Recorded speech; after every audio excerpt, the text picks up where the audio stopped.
ofana nawe namanje babe siyabonga egameni likaJesu waseNazaretha. Amen.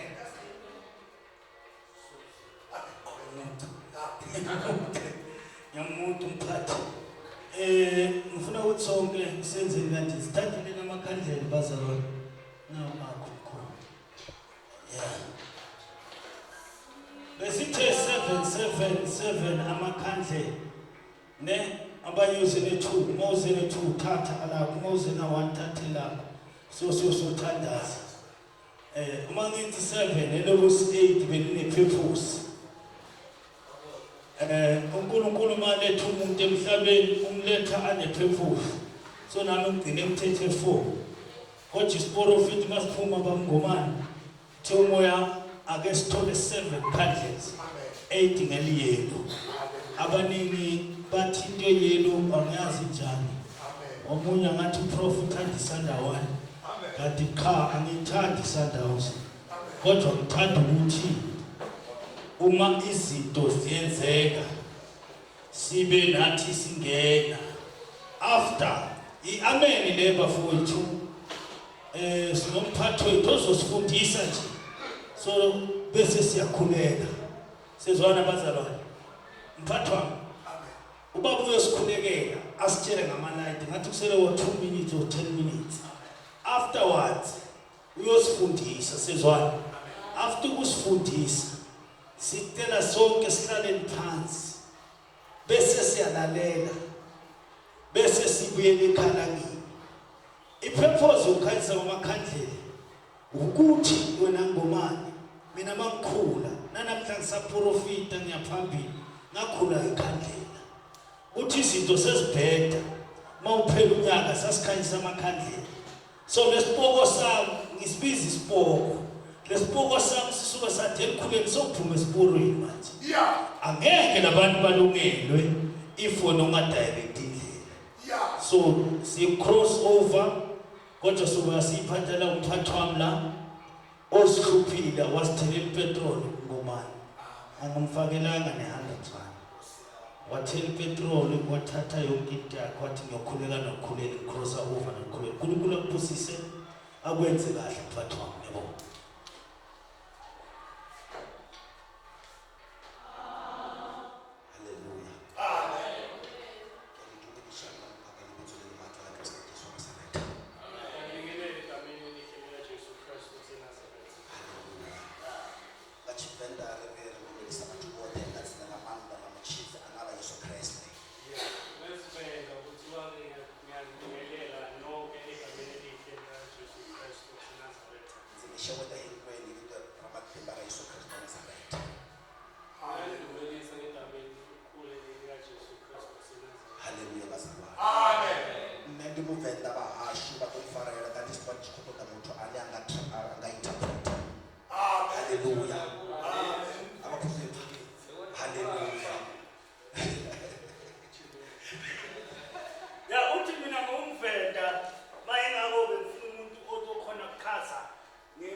hafha shangoni zwithu zwo lingana.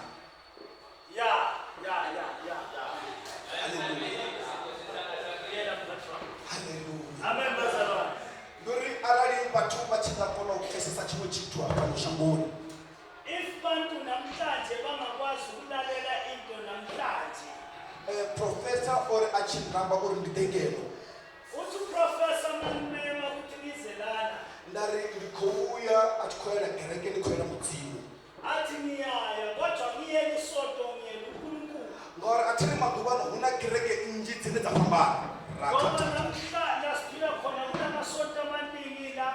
Rine vhaṅwe ri bva kha kereke dza vhasalwani.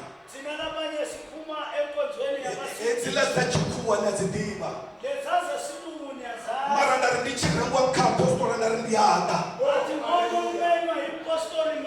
Because in Christ there is no judgment. Because today the people they preach the gospel of condemnation.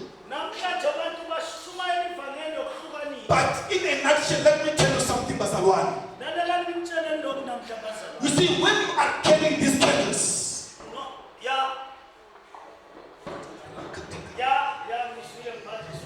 hallelujah.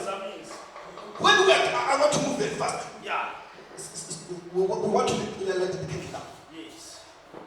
When we are carrying these candles, some of you have got 1, 2, 3, 4, 5, 6, 7, 8. So I want you to understand something here. Every number of the candle has got a prophetic number. That is why the prophet has given you the number of candles that you have. You see, when we lit the candle, we are lighting the candle for something that is great. For the Bible says, He is the one who lights our path. So we are carrying these candles as a symbol of light. So as we are going to light them now, I want you to believe in your heart. Because this is the time to walk in the Spirit. This is the time to live in the Spirit. So we are going to light our candles. I want you to believe that when your candle is lit, something brighter is going to happen in your life. You see, when you walk in darkness, you need the light. I said, when you walk in problems, you need the light. That is why the Bible says, Jesus Christ, He is our light. Can I talk to somebody right now here? Can I preach the African spirituality gospel here? You see, today, the Bible says, God says, I am that I am. And because He is what He is, God can become whatever you want Him to be. I said today in the name of Jesus, as we are going to light our candle, Jesus is my God.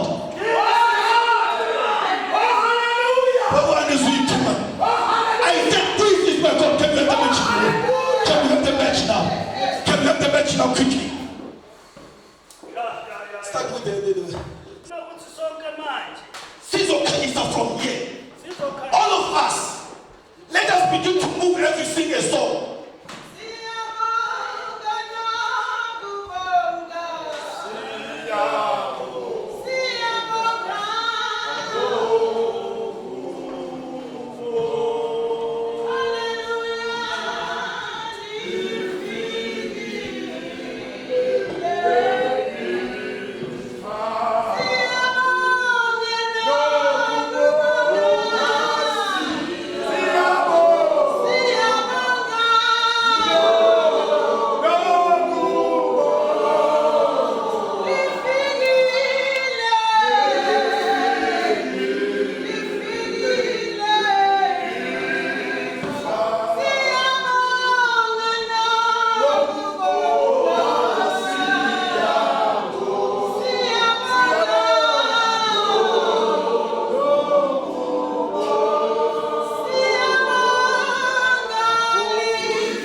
We are going to thank the Lord for 2023. For 2023. And we request the Lord to guide us into 2024. So that 2024, it must be our year of blessing. It must be our year of favor. It must be our year of protection. We are not going to ask God anything. We are just going to thank Him. And we say we thank you for 2023.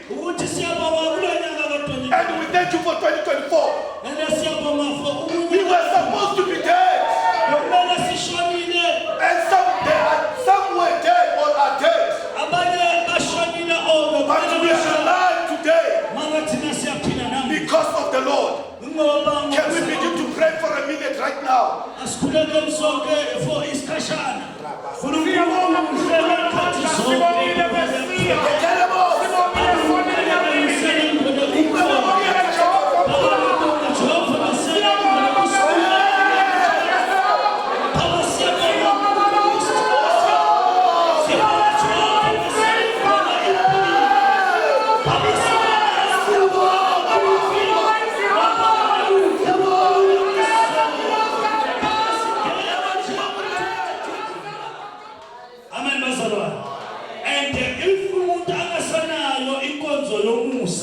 That's why sometimes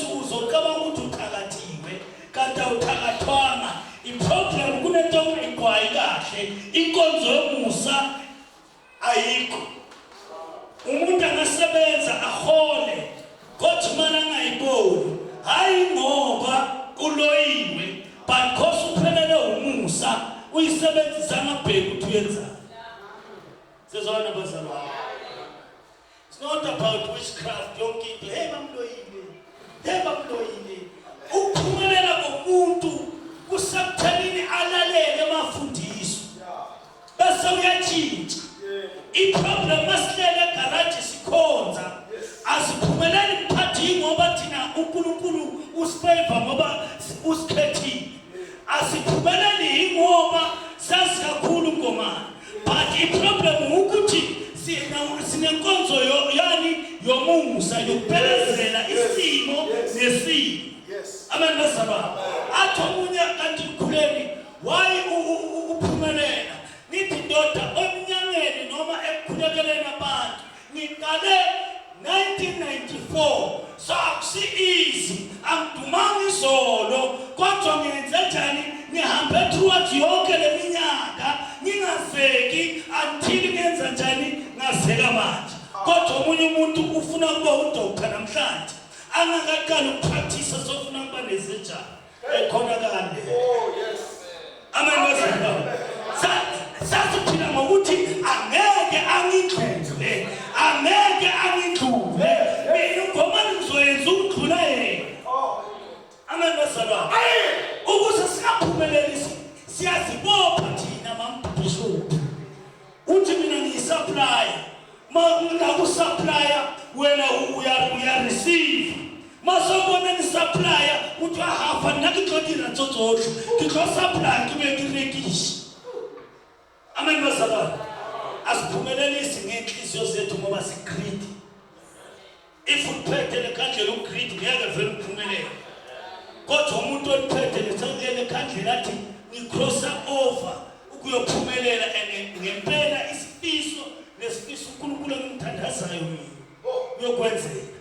Khumbula ngigijimana lendoda ubaba uNkosi gijimana kakhulu babishop ingazi kahle lendoda uzozwa nje noma stress nethi ngasekaqoki neform hayi mari inform akuthandazela ningamkhiphi bazalwane hayi siyasisiya isimo sike sayehla kabi. Amen bazalwane bebambiza umabiliwili la etaxini hayi ukuthi bathi mabiliwili ngoba ngiyababa angibaba ngisupelepele but ngoba mawudla inyama engulube ngutshela ukuthi udla ingulube. Amen bazalwane uma uchithe emshadweni bengibeka straight bengayihlobisi bevele utshela ukuthi uyachita ngoba amfuni umuntu ohamba ngolukeke ya amen bazalwane uthe uba ungomani sihambile sisebhokoni umuntu athi ekhuleni bosiyeka thina sidlule ngoba unowuthi ngathi ubhemabhemile kanti angibhemanga nginokujula naye indoda engaziyo benginokujula naye endumbeni sijule nje cishe nje 5 years futhi ngihamba nale ndoda maybe 10 years to 20 amen bazalwane nidresa nayo mayibhayisisa lo mama kayo ngiveba ungomani athi sirestore imishado sengikhazi ukuthi bengakha mina bengabhidliza uma uthola le-crisis yekela lento yakho yenza abantu bazalwane izinto ukuthi siphumelele umuntu ngakuphi umuntu ugeze ngithi geza mntwanami but mina lo muntu mangigeza ngawo ngiyaphumelela sezwana bafowethu umuntu akusiyisono umuntu wadala uNkulunkulu nayo yonke into so uNkulunkulu angeke ehle ezulwini azokubusisa wena but ukuthi wena usukume uact so that empilweni yakho ukwazi ukwenza njani ubusiseke sizwana bafowethu abaningi basideka bishop nangu umphathi wami ngiyabonga unebandla nobaba elikhulu kakhulu elimpopo elikhulu uneplaza nje liso sizwana bazalwane uyawathi masiloku sihlangana sihamba athi ekhuleni mangenza inkonzo ngathi eliphathi mangaba nawe ngabusiseka amen bazalwane so ngiyomphasa ufundise bese siyabuyela sithi sibuyele egameni siyayeka imali siyayilahla imali ngiyabonga mfana every company you knock the door marriage wherever you go that place you shall possess it it shall be yours in the name of Jesus. If you hear me shout amen. Hallelujah. Listen to I want to tell you something. Before I preach, there is something that I want to tell you. Bishop what? He was speaking about grace. Because there is a difference between grace and mercy. That is why the Bible reminds me of a certain man who was blind by the name of Bartimaeus. The Bible says when Jesus was passing by, then Bartimaeus called unto Jesus. He said, Jesus, son of David, have mercy on me. Now the question is, when Jesus had him, he looked at Bartimaeus. Why? Because Bartimaeus, when he addressed Jesus, he said, son of David. So this made me to understand something. David is an ancestor of Jesus.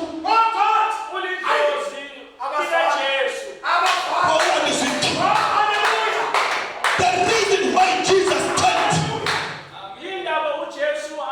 and looked at Bartimaeus, it is because Bartimaeus called the name of the ancestors of Jesus. So when you call unto God, who do you call first? So you need to understand something. That is why the Bible says in the book of Daniel, when the people were prohibited to pray,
Jesus said? Jesus said, you are going to have mercy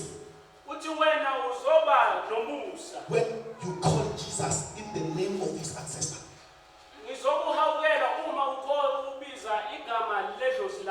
Now we can be seated.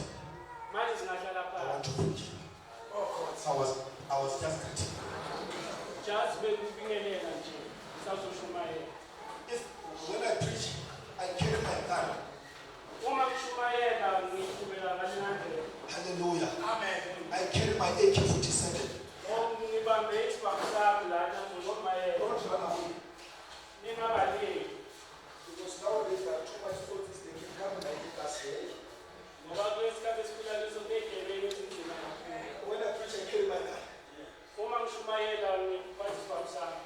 Now, I'm going to be very brief. Because now Sunday, when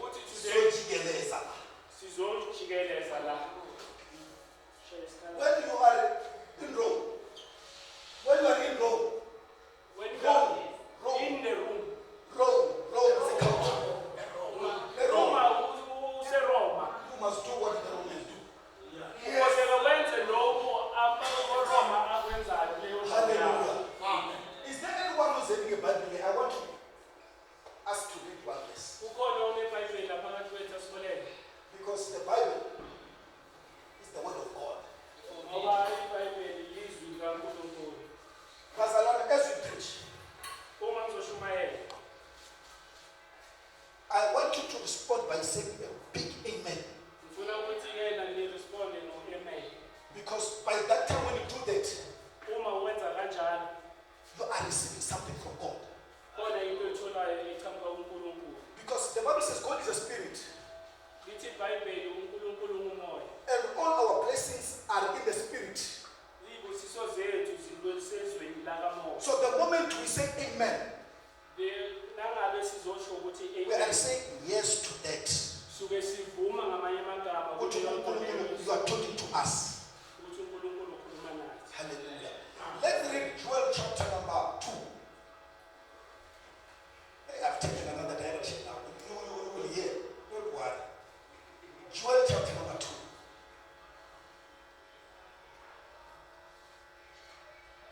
Joel chapter number 2.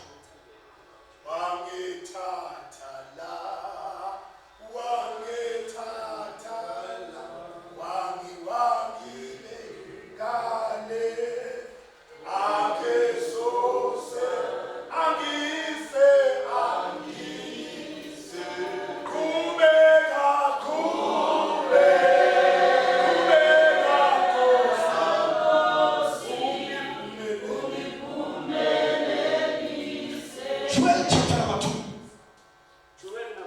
Chapter 2. Verse number 25. Verse up to 27. 25.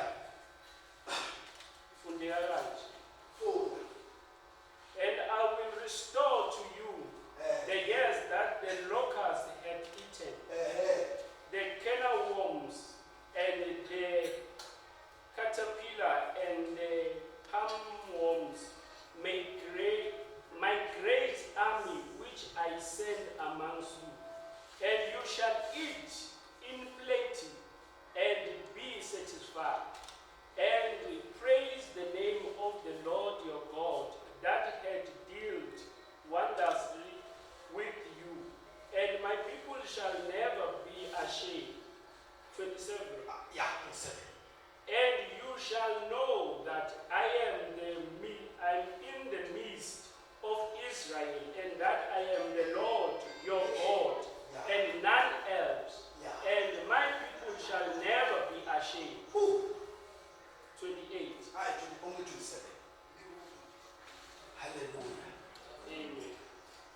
And you shall know that I am in the midst of Israel, and that I am the Lord your God, and none else. And my people shall never be ashamed. Stop there.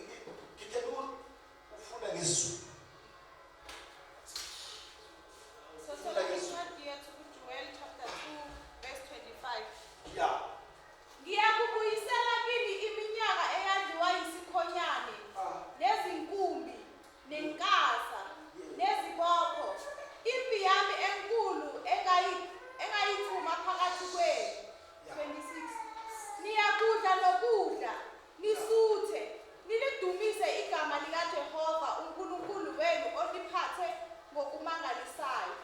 Abantu bami abayokujabha kuze kube phakade. 27. Yeah. Niyakwazi ukuthi ngiphakathi kuka-Israyeli nokuthi nginguJehova uNkulunkulu wenu. Akakho omunye. Abantu bami abayokujabha kuze kube naphakade. Oh God! God is about to do something in this place. Amen.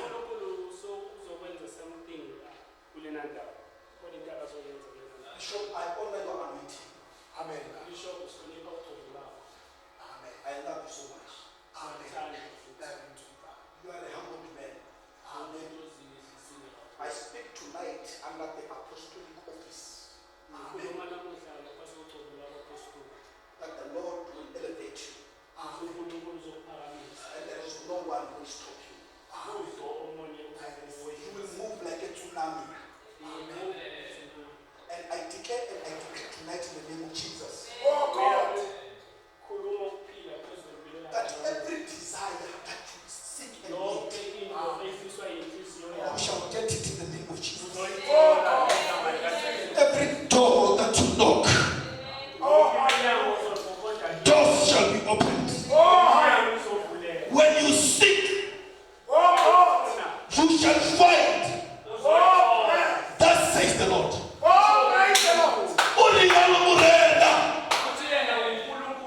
Hallelujah. Now, I want you to listen to me carefully. I want you to listen to me. I was told that 2024, you are a drunkard. He cannot say you are a prostitute. He cannot say you are a barren. He cannot say you are an orphan. Also, Baba Gesanga. When the people reject you,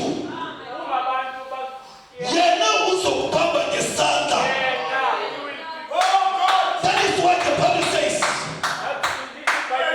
Even if you walk through the fire, you will never burn.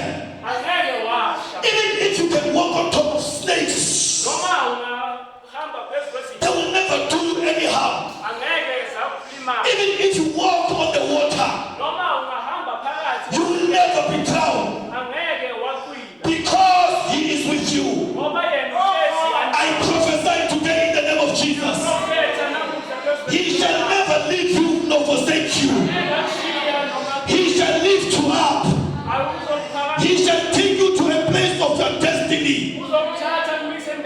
He shall make you to fulfill your purpose in life.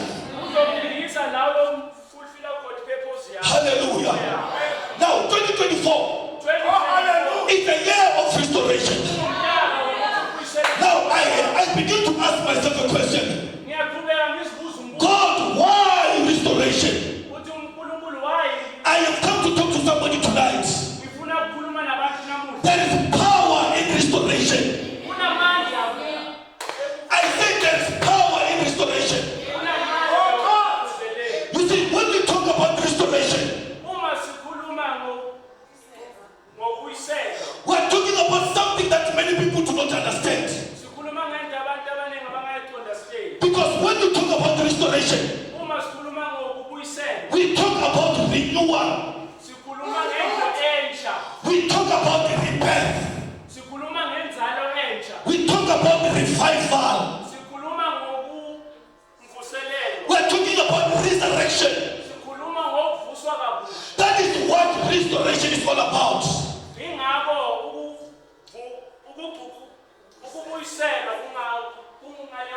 There cannot be restoration if nothing has been lost or stolen. That is why Solomon says in the book of Ecclesiastes,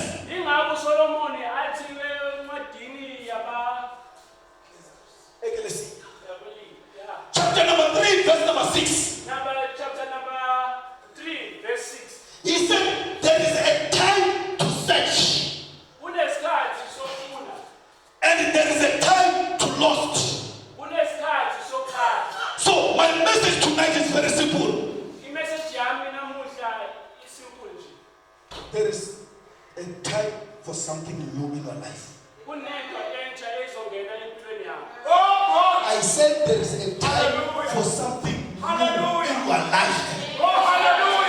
When you are the city, I said there is a time for something new in your life. Now, Church of God, listen to this, Pastor One.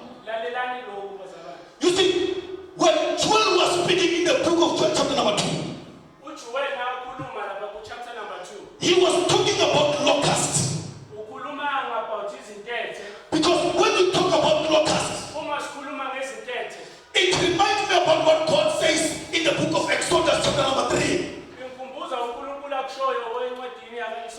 When the Israelites refused to go away, and God said, if you don't want to go,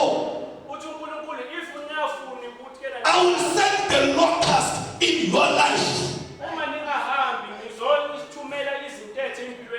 Can I preach to myself or can I preach to somebody here right now? Now, hear me and hear me out, Mazalwa. You see, when we are talking about locusts here, the Bible says the time for locusts came to eat everything that was planted. So just imagine if you are a farmer. When you have planted vegetables and many other things, and after a year, then the locusts come and begin to devour what you have planted. Just imagine as a child of God, when you have worked hard in your life, when you have worked hard in your marriage, and somebody just come and take your spouse. Just imagine when you have carried a child for 9 months in your belly, and the devil comes and kills your child. I have come to talk to somebody today here. When you have struggled to get a job, and somebody comes to the boss and says, this one must be changed away. Now listen to me and listen to me good. Something new is about to happen in your life. This is a time of restoration. Everything that has been stolen in your life is coming back in the name of Jesus. I want you to hear me and hear me carefully tonight. Because I want to talk to your life. Because after speaking to your life will never be the same again. Now listen to me and listen to me very good once again. You see, there are many things in life that comes in the form of a locust to destroy your joy, to destroy your peace. You see, some of you have got friends and families, and some of your friends and families, the reason why they are associated with you, it is because there is something they have seen in your life. You see, let me tell you a secret. There is nobody who can just become and be your friend for nothing. So other people, they have come in your life to destroy you. Other people, they come to destroy your marriage. So as a child of God, Mr. Lord, you need to be careful when you live in this world. Don't just associate yourself with anybody. Because sometimes people come in the form of a devil. But what I like about God, the people in Ghana, they say is Jehovah Wamajeshi. Jehovah Wamajeshi. The God of all flesh. hear me out. When I speak about restoration, some of you are sick today, but your health is coming back. Your health is coming back. I'm about to go somewhere today. Now listen to me very good. You see, when the locust steal or destroy everything, do not worry about everything that has been destroyed. Because the book of Matthew made me to understand something. Do not worry about what you will eat tomorrow. And do not worry about what you will wear tomorrow. Because God will provide. Because He is the one who restores everything in your life. There is no one who can restore things that has been stolen. But it is only God alone. But now listen to me what the Bible says here. There was a certain man by the name of Samson. This man, the Bible says, the reason he was born, he was born with a purpose. So many of us here today, we have got a purpose in life. That is why Isaiah says, the purpose of God upon my life will always stand. So as you live in this world, you have got a purpose. And there are people out there who want to destroy and kill your purpose. But I have come to talk to somebody today. You must stand firm. Refuse to be shaken. Because Samson, the man that I talk about tonight, he was a powerful man. His purpose was to destroy the enemy. So listen to me, child of God. As we live in this world, we live to destroy the plan of the devil. We need to destroy the plan of the devil about our life. There are some people here today who have lost your children. You have lost your parents. And the devil, Satan, has stolen the children in your womb. And today they call you a barren. Today they call you an orphan. Because the devil has stolen your parents. But hear me, child of God, tonight. It doesn't matter what the devil has stolen. But your kingdom will come back 100-folds in the name of Jesus.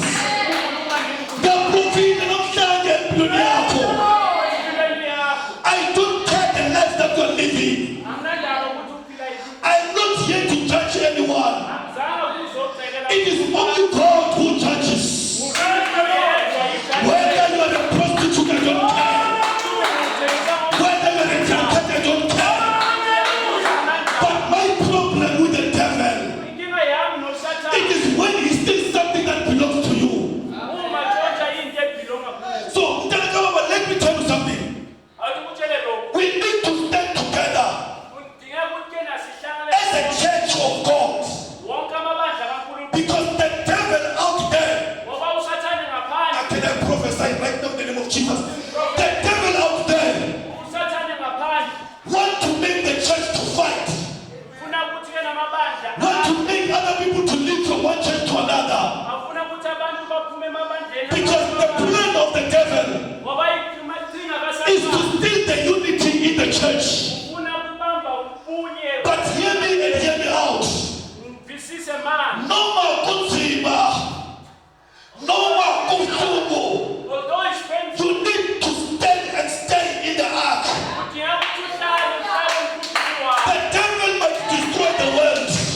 be living your life. Ukaba uphila bophelo ba hao ka hare ga dikoloto. Mara ere go utlwetse ngwana mma. Morena Jesu ke kgoši ya bophelo. That is why le tlo modimo le re. Ge Jobo a na le bangwera ba gagwe. Ge mathoko a fitlhile bophelo ba gagwe. Bangwera ba Jobo ba re go Jobo. Ba re nkabe e le nna wena. Nkabe ke tšea ditaba tšaka. Nkabe ke di begela modimo. Now the question is, ge wena o na le mathata a dikoloto, o botša mang? But I declare tonight in the name of Jesus, whatever has been stolen, your money that has been stolen is coming back. I declare miracle money. I declare miracle marriage. I declare miracle job in the name of Jesus. Little that the devil know. When they are taking something into captivity, they thought it is finished with him. Little did they know that the secret was in the hiding place. The secret was in the hiding place. When you are a child of God,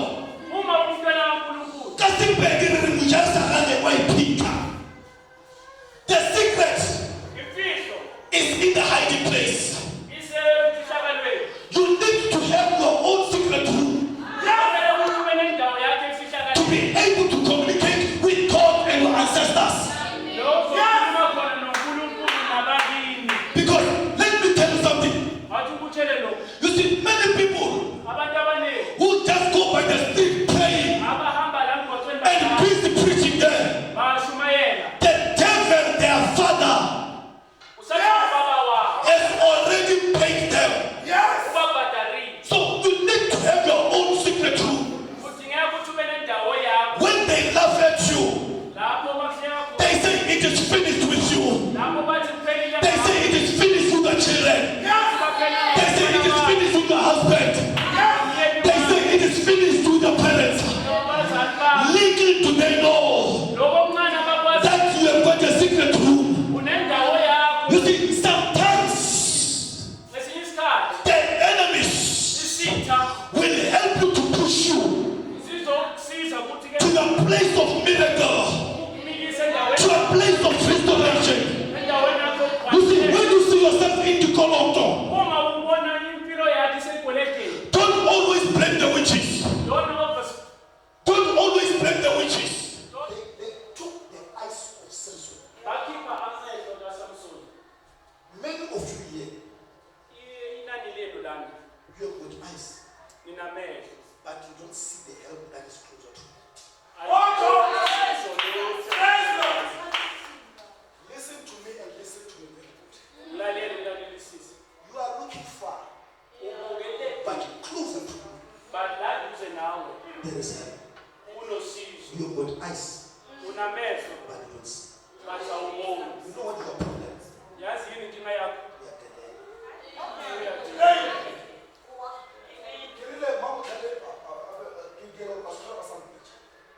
You see how there are certain Christians.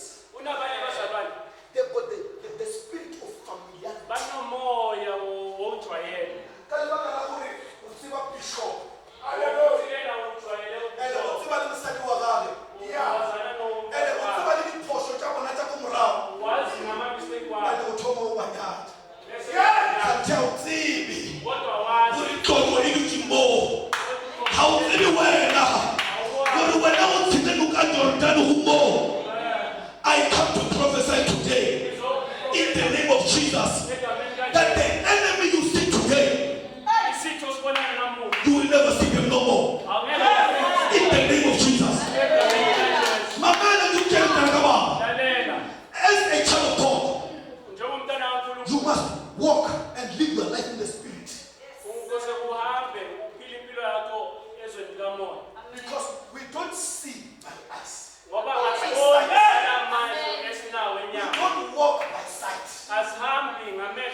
got a message for the Christians today.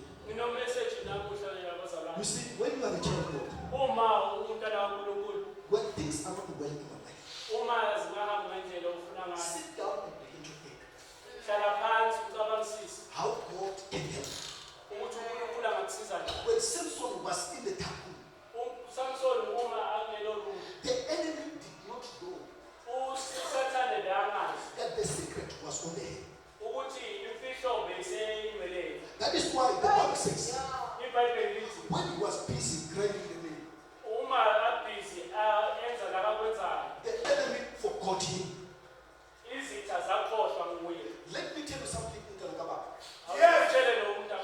When you become busy with the things of God, you are confusing the devil.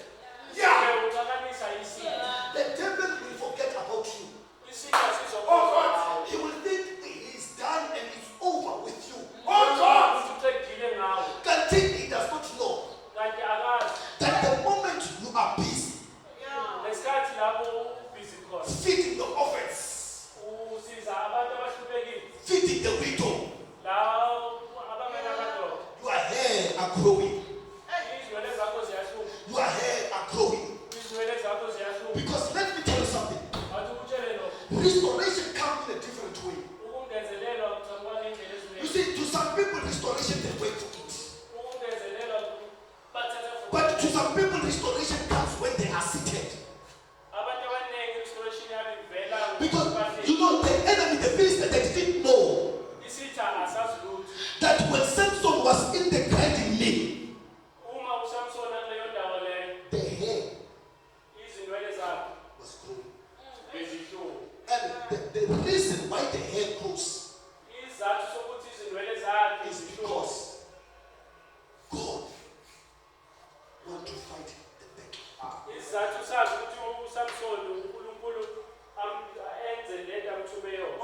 God says to Jehoshaphat, the battle is not yours. The battle is mine. You cannot fight for restoration.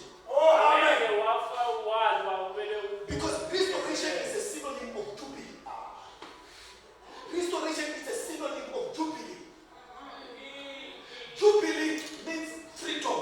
Hallelujah. Because the Bible says in the book of Leviticus chapter number 25.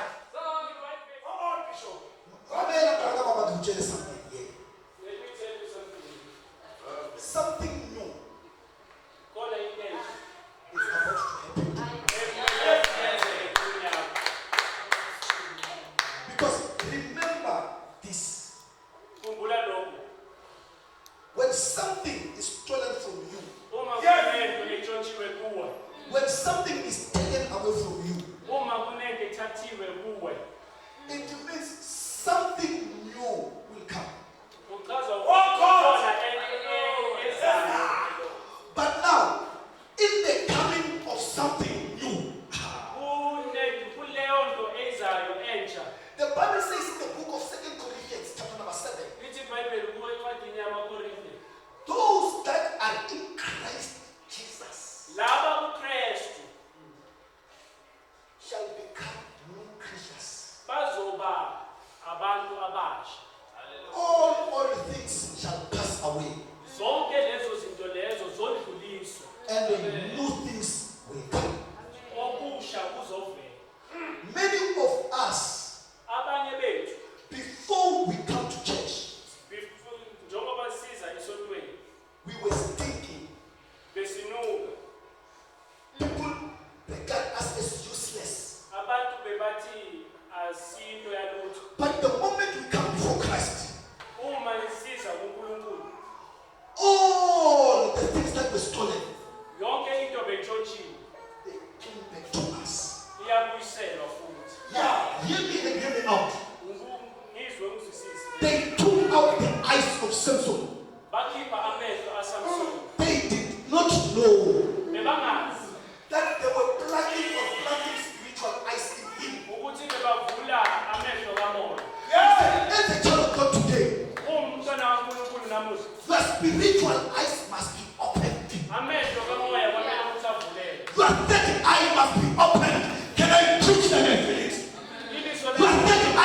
opened. I said your third eye must be opened. Because when your third eye is opened, you will be like Ezekiel. You will be by the value of great bones.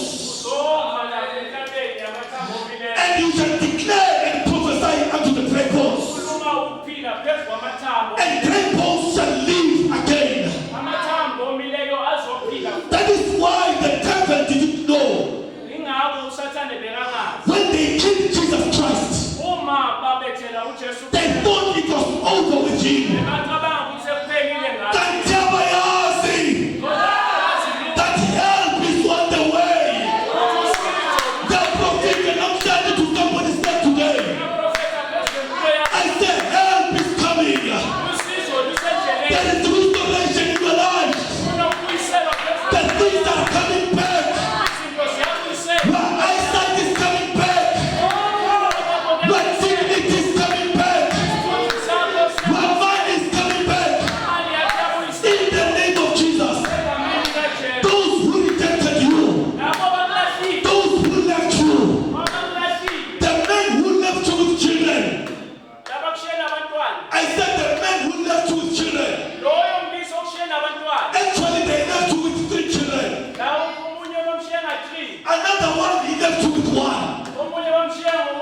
And because you are a loving person, another man come and give you another 1.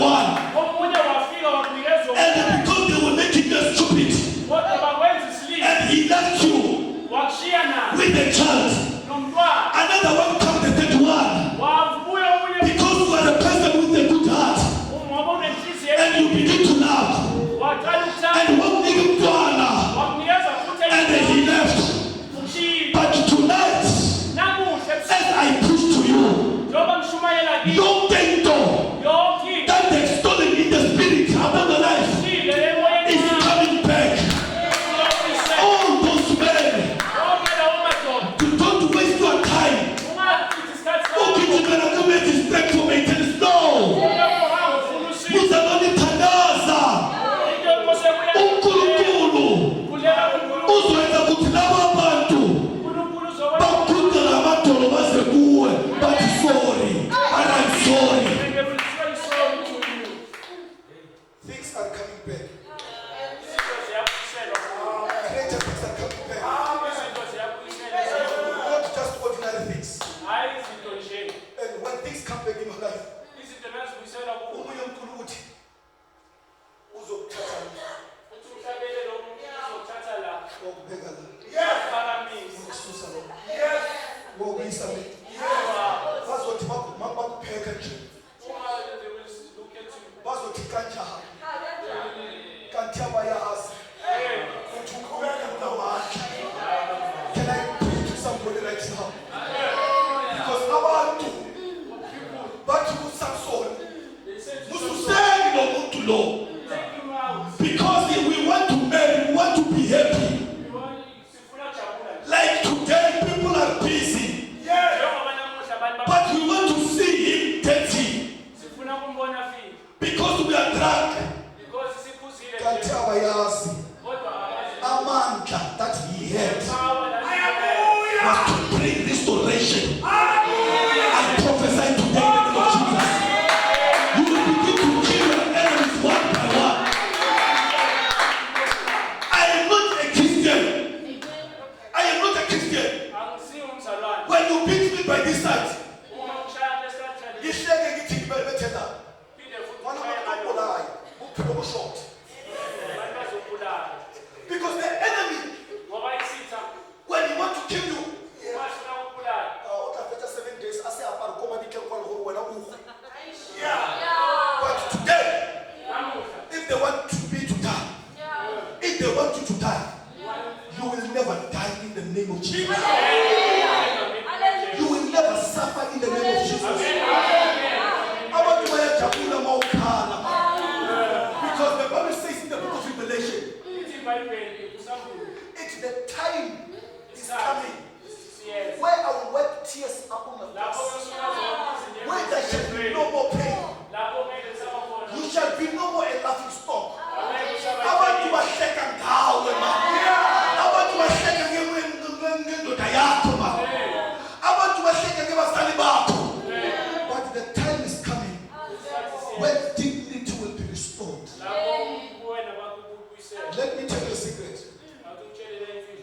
anointing is restored upon your life. When everything that the devil has stolen has been restored. It doesn't matter. No figure. God loves you. I said no figure. No figure. You are beautiful. And God loves you. You are not a yellow ball. God loves you.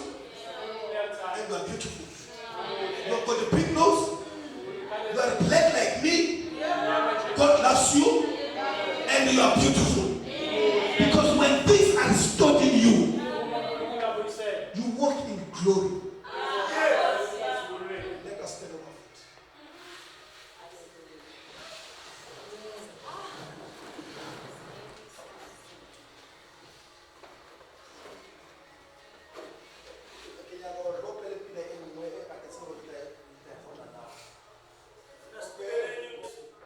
Was passing by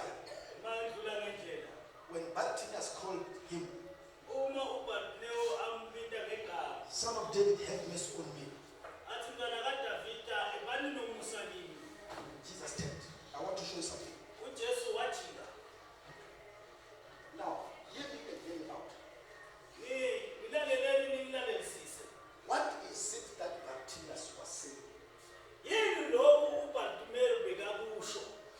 Because if Jesus can pass by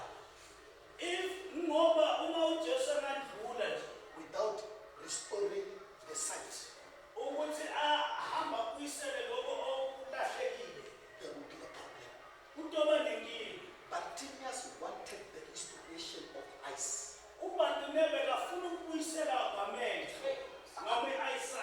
I don't know who am I talking to tonight.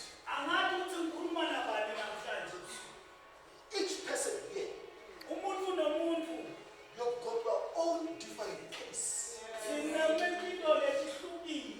What has been stolen from me has not been stolen from me. What has been stolen from you has not been stolen from me. But we cannot allow God to pass by. We need to call him to restore the things that has been stolen. Because he is a restorer of things. He is a restorer of things. This man, when he sings,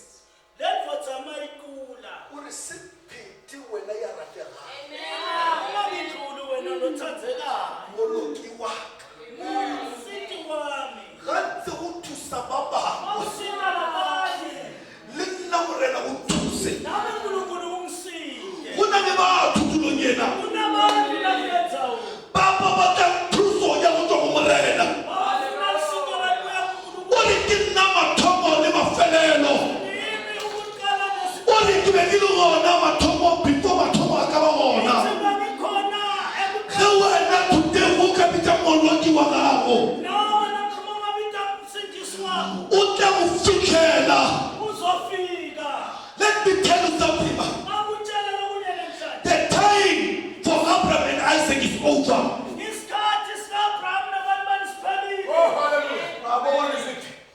I said the time of Abraham and Isaac is over. This is the time of my ancestors. I said this is the time of my ancestors.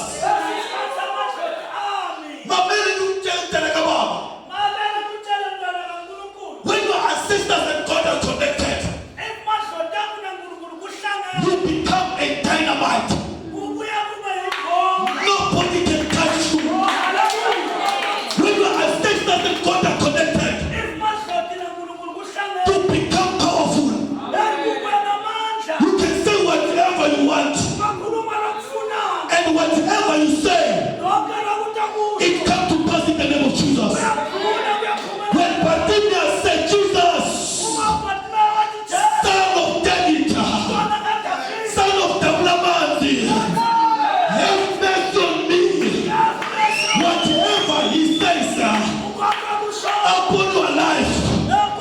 It comes to reality.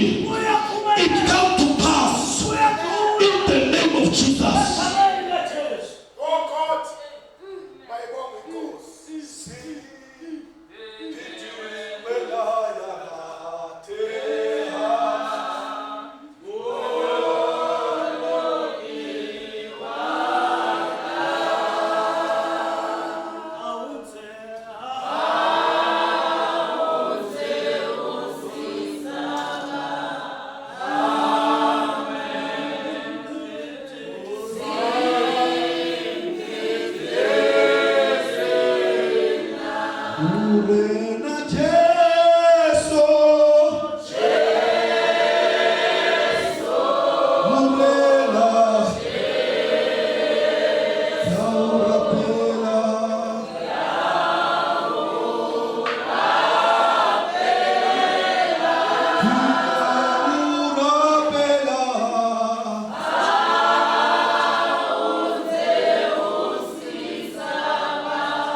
Something that are not to do in the church.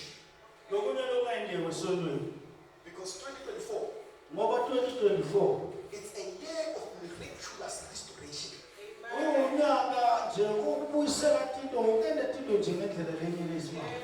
It's a year of mysterious restoration.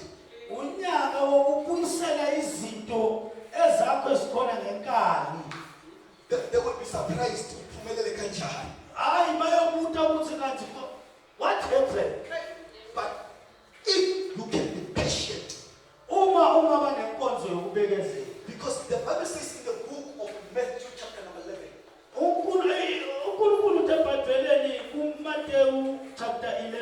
it says the kingdom of God suffered violence, and the violent people took it by force. It is long that we've been suffering. Yes, It is long that we've been crying. If you still want to be poor, this is not the place to belong. Go somewhere else. Because God has come with the power to restore everything that has been stolen here.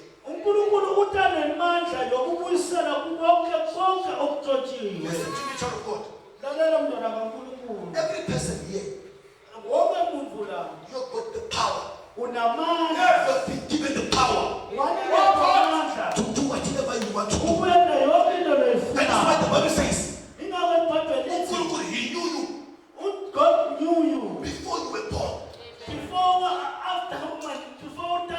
He ordained you and you become whatever He wanted to become.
Watsiba kuna leti mchoche satana kutuche ngutu. Se wano kamelo kusigira ku amugela. Ele utle kumurena kapelo ka ukamuka. That is why David akabulela uri. Uri kilaleta matwa ka dithabeng. Mo thuso ya ka itwa mteng. La bona David o bulela uri. Uri mudisho go ke morena. Uri mudisho go ke morena. Uri morena ke mudisha waka. Uri kasi thokisi. Ukuta misha mafilong amatala. Ukisha metsi na goloka. Ka lebaka la dina la gawe. Le ge ka sepela mona pong wa moreki wa lefu. Ka se boefe bobe. Gobane o na le nna. The verse that I like is about to follow now. Uri untona tlhogo makula. Mana wa ka ntibeletse. What does this mean? To be anointed by oil.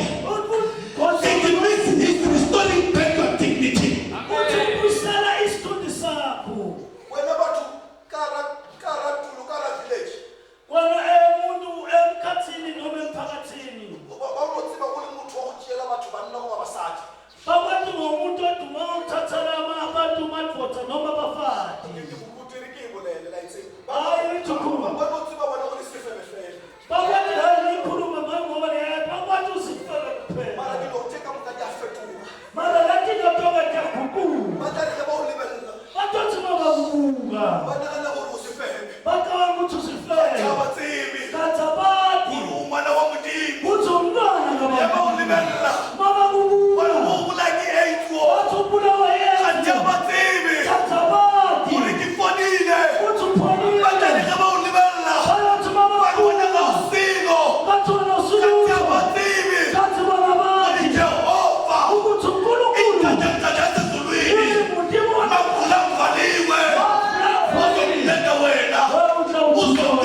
Because by the name of hands,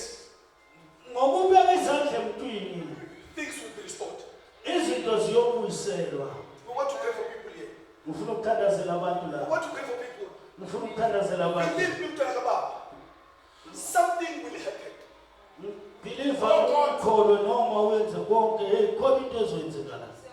Because you see, there is something that the people don't understand. When I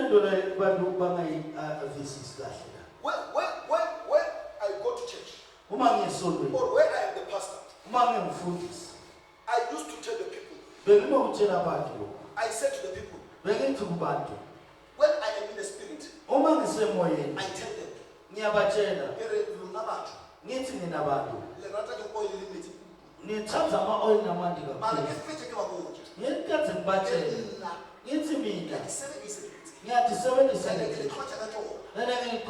so God has got a different way of dimension of working. Because if someone who get help through the name of hand, in another one who get help through the anointing, in another one you get help through the material, the products. All these are dimensions, all these are levels. It is according to the gift that the God has given you. So today, I have come to use water and hands for your restoration. You can come. Don't be afraid, come. Don't be afraid, just come.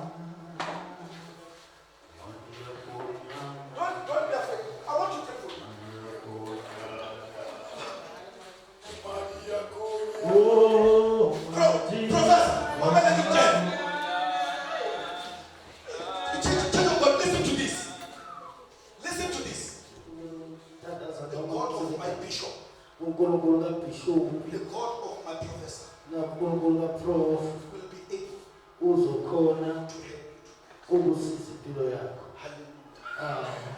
I don't want you, don't raise up your hand. Just stand like that. Don't do it. Because I feel in the spirit. I feel in the spirit. Because there in my church, I will tell the people to raise up their hand, but today, don't do it.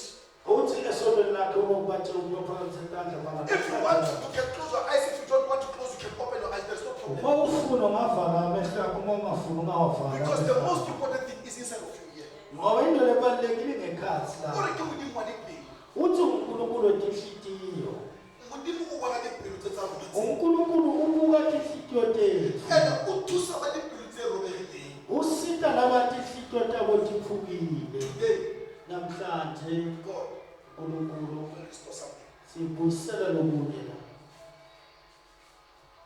Bishop,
zokuzanga zenzeka namhla ngiyayikhoyela uyavisisa bobona behamba nabo bofusi behamba nabo baloma bhema isinefu konke basibhema isinefu akusisona bazalwana bhemela amadlozi abo basibhema isinefu amadoda asiyeleni wazona umuntu endala endoda ikhala kanti ngiphela umuntu umbheke yena kawuthi ngiyamhlukumeza kanti ngiyamphela sometimes uma ungomane asithethise sontweni some other people bakhawu ukuthi ungomane usangene kanti uyasiphela ukuthi sihambe ine level